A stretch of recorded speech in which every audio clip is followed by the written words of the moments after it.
네, 시청자 여러분 안녕하세요. 오늘의 코인 앵커 문다현입니다. 10월 첫날 주요 경제지표부터 살펴보겠습니다.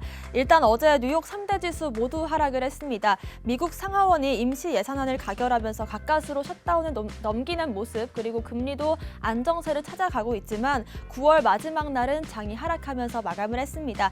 매년 9월 쉽지 않다는 걸 다시금 느꼈는데요. 10월은 조금 더 좋은 장을 기대해 보겠습니다. 지표 하나씩 짚어보겠습니다. 네, 나스닥 선물지수는 14,746선에서 출발하고 있습니다. S&P 500 지수 4,320이고요. 골드는 계속해서 횡보 중입니다. 1,753이고요. 테슬라는 약보합권, 코인베이스 1% 가까운 상승 보였습니다. 비트코인 달러 기준으로 43,800달러 선에서 거래되고 있습니다. 오늘의 코인 주요 암호화폐 시황도 보겠습니다. 네, 일단은 어제 하락세를 멈추는 모습이었습니다. 한화 기준으로 5,360만 원까지 올랐다가 지금은 5,370만 원대까지 또 오르는 모습을 보이고 있습니다. 지금 점유율은 42%대인데요. 비트코인이 좋은 흐름을 보이고 있습니다. 어제 일단 STP, 폴리메스, 왁스, 골렘, 파워레저 등 급등 코인들이 나왔습니다. 비트 상승장 속에서 하나둘씩 펌핑을 주고 있는데요. 그런 비트 흐름이 중요한 관건이 될 것 같습니다. 일단은 이제 10월 1일부터 7일까지 중국 국경절로 연휴 기간입니다. 일단 일반적으로 국경절 때 상승으로 시작하지는 못했었는데요. 그래도 이제 일단 41,000달러까지 지지를 해준다면 상승 흐름을 보일 가능성이 좀 크고, 지지를 못하고 38,000달러까지 내린다면 조금 하락세가 짙어질 것으로 전망을 하고 있습니다. 다만 이제 44,800 부근 또 45,000달러까지 올라와 준다면 큰 상승을 기대해 볼 수도 있겠습니다. 오늘의 코인 이슈도 짚어보겠습니다. 첫 번째 이슈는요. LG 헬로비전이 오썸피아와 스마트 문화 관광을 위한 업무 협약을 체결했습니다. 네, LG 헬로비전이 확장 현실 XR 서비스 기업인 오썸피아와 함께 스마트 문화 관광을 위한 사업 업무 협약을 체결했습니다. 일단 양사는 스마트 문화 관광 솔루션을 통해서 대한민국 온오프라인의 이 관광을 활성화하고 앞으로 또 지역 경제와 문화 발전에 힘쓸 것이다라고 밝혔습니다. LG 헬로비전은 지금 지역 기반 사업자인데요. 그동안 축적해온 네트워크를 바탕으로 해서 스마트 문화 관광 솔루션에서 여러 가지 지역 문화 관광 콘텐츠를 발굴하고 지자체 연계 사업들을 추진해 나가겠다라고 밝혔습니다. 그리고 오썸피아는 ICT 기술을 이용해서 메타버스 플랫폼을 구축을 합니다. 특히 또 국내 최초로 라이브 메타버스를 기반으로 하는데요. 라이브 메타버스는 실시간 현장 영상을 가상 공간과 결합을 하는 것입니다. 지역 관광 명소에 이제 XR 망원경을 설치를 해서 실시간으로 영상을 업데이트하고 또 영상이 가상 공간에서 자연스럽게 합쳐지게 됩니다. 사용자들은 가상 공간에서 관광 명소를 실시간으로 보면서 그 현장감을 느낄 수가 있습니다. 실제로 제주 해변과 강원 설악산, 전주 한옥마을 등 유명 관광지들을 모티브로 하는데요. 내년 1월 제주도를 배경으로 한 사업을 첫 번째로 실시한다고 밝혔습니다. 또 DMZ 그리고 관광 거점 도시로 선정된 부산, 안동, 강릉, 전주, 목포를 차례대로 서비스할 계획이라고 밝혔습니다. 네, 라이브 메타버스 정말 신선한 접근입니다. 저도 실제로 메타렉스라는 플랫폼을 통해서 제주 애월 해안가를 지금 여행한 적이 있는데요.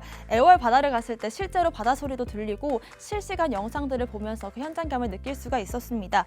리얼하다가 아니라 진짜 리얼이다 이렇게 느꼈는데요. 코로나가 점점 심해지면서 지역 경제도 위축이 되고 또 코로나로 인해서 여행을 못 가다 보니까 코로나 블루가 심해지는 상황인 것 같습니다. 아무래도 쉽게 방에서 여행을 할 수 있는 사업이다 보니까 저도 참 기대가 되는데요. 아무쪼록 우리나라 또 넘어서 세계에 K-관광을 알렸으면 좋겠습니다. 두 번째 이슈도 살펴보겠습니다. 세계 곳곳에서 CBDC를 본격화하고 있습니다. 부탄과 나이지리아 등 사업을 가속화하고 있습니다.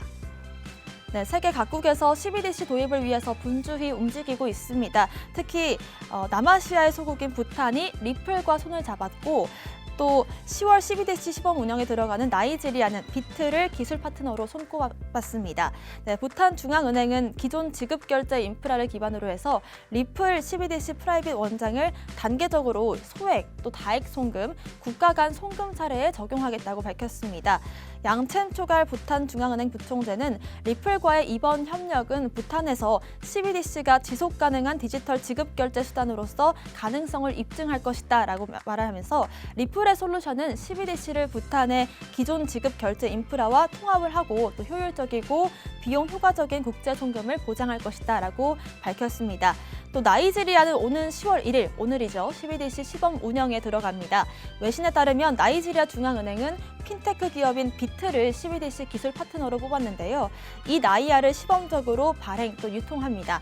이 나이아는 나이지리아 법정통화 나이라에 고정이 되고 법정 통화와 함께 사용이 될 수 있습니다.